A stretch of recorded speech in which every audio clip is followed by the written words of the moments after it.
Experiencing your request defending message on Instagram can be frustrating, especially when you're trying to follow accounts.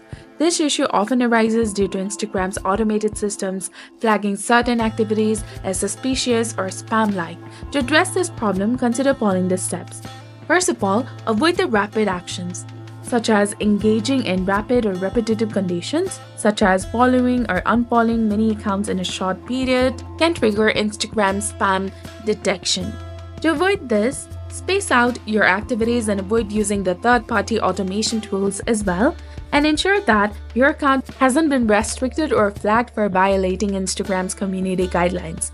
You can review any notifications or messages from Instagram regarding account status. And next, you have to ensure that you're using the latest version of Instagram. Using an outdated version of Instagram app can lead to unexpected errors. Visit the App Store or Play Store according to your device, search for Instagram, and if you see an update button instead of open, something like this, tap on it to update it to its latest version available. After you do that, try clearing the app cache and data. Go ahead and tap and hold the application, and then tap on the eye icon in the top. Scroll down and go to storage, and then click on clear cache. You can also try clearing the data, but this will delete all the file settings, accounts, and databases, so you have to be very careful regarding that. And also try for stopping this application and re-enable it again. And log out and log back in. Logging out and then logging back into your account can sometimes resolve temporary glitches.